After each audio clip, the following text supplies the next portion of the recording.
Hi guys, I am going to show you how to make a ridiculously good roast tomato and roast garlic soup. It is ideal for summer, particularly when you can get your hands on some really good quality tomatoes. Now, even if you don't have some good quality tomatoes, you can still make this soup, and the process I'm about to do is going to create the most beautiful, sweet and caramelized tomatoes. I'm also going to roast off, alongside the tomatoes, some garlic. Now, I've got 2 whole heads of garlic going in here, which does sound like quite a lot. But believe me, once you roast off the garlic, it takes away the astringent garlic flavor, and instead it kind of makes it intensely sweet and really rich. Tomatoes go in, roast garlic goes in, and then I need to drizzle it with some olive oil, some balsamic vinegar, salt and pepper, and we're good to go.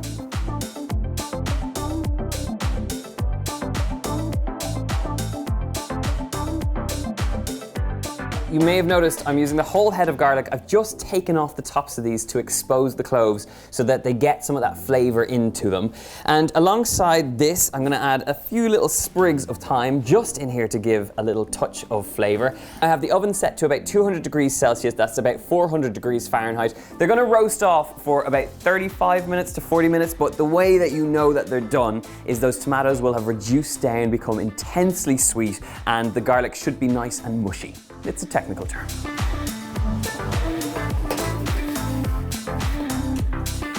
So once these have come out of the oven, we have beautiful, tender tomatoes and perfectly cooked, mushy garlic. Now, these are gonna sit aside, and like I said, if you had cooked these off, right now you can just pop them into a jar and stick over a whole load of olive oil, and it is absolutely gorgeous. You can keep them in the fridge for a few weeks, so they're handy to have. Now, we're gonna crack on with the rest of this soup. So, a little glug of olive oil going into our pan to start off this soup. We're going to add to that some onions straight into the pan. And we're gonna soften them down alongside some carrots and some celery. That combination of the sweetness of the carrots, the sweetness of the onions, and that little bit of kind of bitter bite you get from celery. I'm just gonna soften these down for about 6 to 8 minutes, just until they're nice, sweet and tender. So these are reducing down quite nicely at this point. I'm gonna season them up with some sea salt and a good pinch of black pepper. And I also wanna add in a little bit of herbage. And one herb that works extremely well with tomatoes and garlic is some thyme leaves. So I just have picked them here. And once they hit that hot temperature in the pan, they're just gonna become really aromatic. This is the base for any good soup. Start off with these flavors and you're in a good place. Now, while they're cooking away, I'm gonna grab up the garlic, and using a little fork, I'm gonna just mush out all those little cloves. So by squeezing these out, you are left with this essentially it's a garlic mush, but it's not raw garlic flavor you're getting. You're getting that sort of sweet intensity, but not the astringency that you would get with raw garlic. Okay, I've got the majority of my garlic out at this point.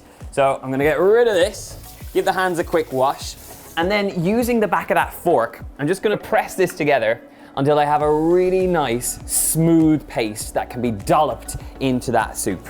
It looks like my onions and my carrots are looking pretty good now, so they have softened down completely.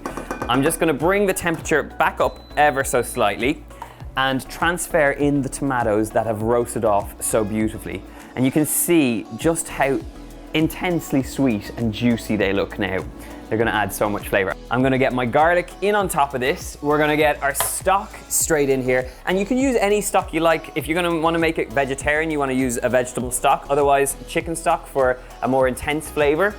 But we have some vegetable stock going straight in here. This is now gonna come up to temperature. And remember, all those tomatoes and everything is cooked out at this point. So all you're looking for is for this to bubble and boil away and to intensify. I'm gonna add about a tablespoon of tomato puree. This will give that intense tomato flavor that just echoes the sweetness and the caramelized flavor that you get from those roast tomatoes.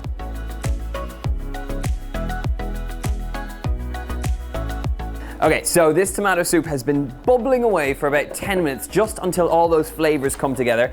I'm gonna turn off the heat, relax in the kitchen, and I have a stick blender, which I'm just gonna use to blitz this up until it's nice and smooth.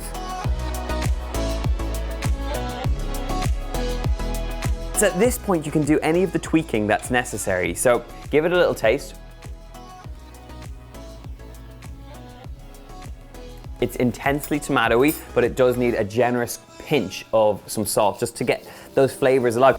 I actually think it could do with a pinch of pepper as well. Give that a good stir through, and I'm pretty sure that's good to go. So I'm gonna serve this up. So grab up a spoon or a ladle, and I'm just gonna transfer this across. I mean, it is silky, tomatoey, and really, really comforting. You could actually serve it cold if you wanted to. I know that sounds a bit strange, but cold tomato soup, it's almost like a gazpacho, and this with the intense flavors would work really well. I'm gonna finish it off with a little sprig of thyme over the top, a little glug of olive oil just to finish this on the top, and a little sprinkle of just some black pepper, just to give it a little sense of what's in there. And that, my friends, is a soup to be proud of. If you like this recipe, hit that like button, leave us a comment in the box below, and of course, hit that subscribe button. We're slowly edging our way to 1 million subscribers, so make sure you help us and join in the journey to get recipes every single week. Until then, my friends, enjoy this soup, and I'll see you soon. Goodbye.